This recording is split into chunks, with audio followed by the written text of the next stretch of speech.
Fungsi dan kedudukan Pancasila sebagai dasar negara, ideologi negara, dan identitas nasional. Pancasila bagi bangsa Indonesia memiliki dua kedudukan dan fungsi utama atau pokok, yakni sebagai dasar negara dan pandangan hidup bangsa. Hal tersebut sebagaimana pidato Insinyur Soekarno pada 1 Juni pada saat menyampaikan pokok pikiran tentang dasar negara. Insinyur Soekarno menyatakan bahwa yang menjadi dasar negara haruslah bersifat philosophische Grundlage atau falsafah dasar negara yang juga menjadi Weltanschauung atau way of life atau pandangan hidup bangsa bagi bangsa Indonesia. Di samping kedua fungsi utama tersebut, Pancasila juga memiliki kedudukan atau fungsi lainnya, yakni sebagai perjanjian luhur bangsa Indonesia, jiwa dan kepribadian bangsa atau identitas nasional, dan tujuan bangsa Indonesia dan ideologi negara. Yang pertama, Pancasila sebagai dasar negara atau philosophische Grundlage. Pancasila merupakan landasan dalam mengatur dan menyelenggarakan kehidupan kenegaraan atau pemerintah. Kedudukan dan fungsi Pancasila sebagai dasar negara bisa dilihat dalam pembukaan UUD 1945 alinea keempat. Juga dalam TAP MPR RI nomor 18 MPR 1998. Nilai-nilai Pancasila harus dijabarkan ke dalam norma atau peraturan yang lebih operasional, yaitu dalam peraturan perundang-undangan. Penjabaran Pancasila sebagai dasar negara diatur dalam TAP MPR RI nomor 3 MPR tahun 2000 tentang sumber hukum dan tata urutan peraturan perundang-undangan. Pada saat ini, penjabaran Pancasila sebagai cita hukum di Indonesia, penuangan ke dalam peraturan perundang-undangan diatur dalam Undang-Undang tentang penyusunan peraturan perundang-undangan, yaitu Undang-Undang Nomor 10 Tahun 2004, diganti dengan Undang-Undang Nomor 12 Tahun 2011, kemudian diubah pertama dengan Undang-Undang Nomor 15 Tahun 2019, dan diubah kedua dengan Undang-Undang Nomor 13 Tahun 2022 tentang perubahan kedua. Sedangkan tata urutan peraturan perundang-undangan tersebut dari yang tertinggi sampai dengan terendah adalah sebagai berikut. Yang pertama, Undang-Undang Dasar, Ketetapan MPR, Undang-Undang atau Peraturan Pemerintah pengganti Undang-Undang, Peraturan Pemerintah atau PP, Peraturan Presiden atau Perpres, Peraturan Daerah atau Perda tingkat provinsi, dan yang terakhir Peraturan Daerah atau Perda tingkat kabupaten atau kota. Di Indonesia ada dua macam sumber hukum, yakni yang tertulis dan tak tertulis. Pancasila dan pasal-pasal atau batang tubuh UUD 1945 adalah sumber hukum dasar nasional. Segala peraturan perundang-undangan memiliki kekuatan sesuai dengan tingkatannya, atau lex superior derogat legi inferior, sama dengan peraturan yang lebih tinggi didahulukan daripada yang lebih rendah. Pancasila juga menjadi sumber tertib hukum di Indonesia. Sumber tertib hukum artinya segala keputusan hukum harus berasaskan sumber yang sudah ditetapkan oleh negara. Syarat menjadi sumber tertib hukum dalam suatu negara adalah adanya kesatuan subjek atau penguasa yang mengadakan peraturan-peraturan hukum dan adanya kesatuan asas kerohanian yang menjadi dasar daripada keseluruhan peraturan-peraturan hukum. 2. Pancasila sebagai pandangan hidup bangsa Indonesia, Weltanschauung atau way of life. Artinya bahwa Pancasila menjadi petunjuk, pegangan, pedoman, dan arahan bagi bangsa Indonesia dalam kehidupan sehari-hari dalam mencapai kesejahteraan dan kebahagiaan lahir batin dunia akhirat. Hal tersebut dinyatakan oleh Insinyur Soekarno pada 1 Juni 1945 bahwa dasar negara yang bersifat philosophische Grundlage juga berfungsi sebagai petunjuk, pedoman, pemberi arah bangsa Indonesia, Weltanschauung atau pandangan hidup.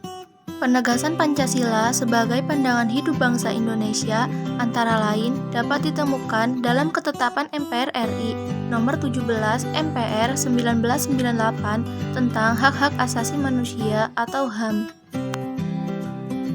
Pada masa Orde Baru, Pancasila sebagai pandangan hidup bangsa Indonesia dituangkan dalam Ketetapan MPR RI Nomor 2 MPR 1978 tentang Eka Prasetya Pancakarsa atau Pedoman Penghayatan dan Pengamalan Pancasila, disingkat P4. Pentingnya Pancasila dijadikan sebagai pandangan hidup yang nilai-nilainya harus dipahami dan dilaksanakan oleh masyarakat, ditegaskan dalam Undang-Undang Nomor 23 Tahun 2014 tentang Pemerintahan Daerah. 3. Pancasila sebagai jiwa dan kepribadian atau jati diri bangsa Indonesia.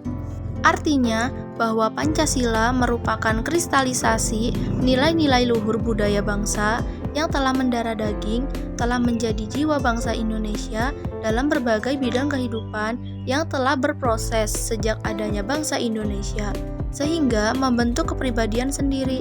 Sebagai kepribadian bangsa, nilai-nilai Pancasila memberikan corak khas yang berbeda dengan bangsa lain di dunia. Nilai-nilai yang telah dimiliki dan dilaksanakan itu adalah nilai-nilai luhur bangsa yang sudah dijiwai dan diamalkan menjadi kepribadian bangsa. Nilai-nilai itulah yang harus dirumuskan menjadi landasan negara. Maka, Pancasila yang telah digali oleh para pendiri negara seperti Muhammad Yamin, Muhammad Hatta, Supomo, Soekarno, dan para ulama yang ada di dalam BPUPK melahirkan rumusan yang telah disepakati bersama sebagai dasar negara yang dinamakan Pancasila. Dan disahkan pada 18 Agustus 1945 oleh para founding fathers atau bapak pendiri negara seperti tercantum dalam alinea keempat pembukaan UUD 1945.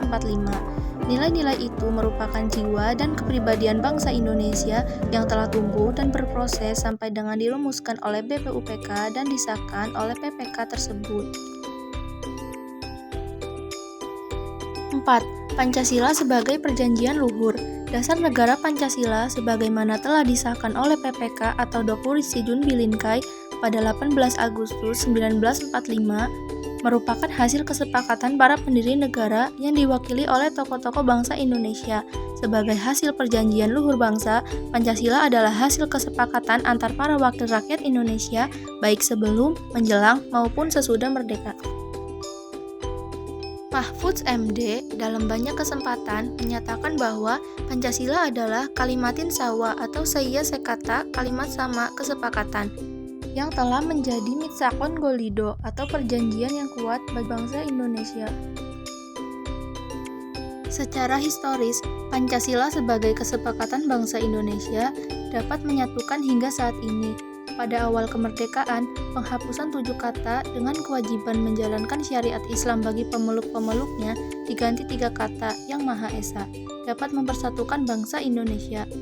Pada saat terjadi polarisasi di dalam konstituante, Dekret Presiden 5 Juli 1959 yang isinya memberlakukan kembali UUD 1945 yang di dalamnya berisi 5 rumusan dasar negara atau Pancasila telah diterima dan mampu menyatukan kembali para tokoh bangsa Indonesia. Pada akhirnya, Pancasila tetap mampu menyatukan bangsa Indonesia. Jika Pancasila yang merupakan hasil kesepakatan bangsa Indonesia diubah secara politis, dikhawatirkan akan membawa akibat yang buruk, bahkan bisa terjadi disintegrasi bangsa Indonesia. 5. Pancasila sebagai tujuan bangsa Indonesia.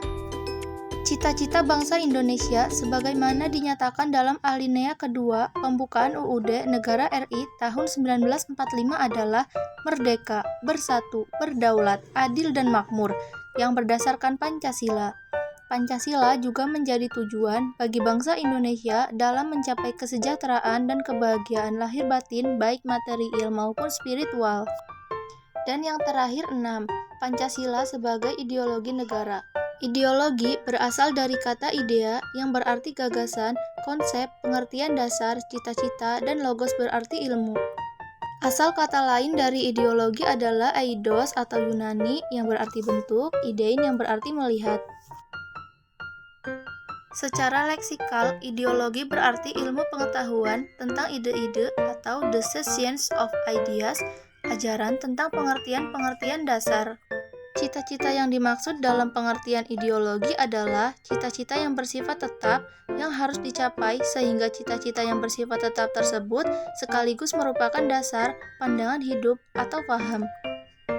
Pengertian ideologi secara umum adalah kumpulan gagasan, ide, keyakinan, kepercayaan yang menyeluruh dan sistematis yang menyangkut dan mengatur tingkah laku sekelompok manusia tertentu dalam berbagai bidang kehidupan, baik politik, sosial, kebudayaan, keagamaan, dan sebagainya.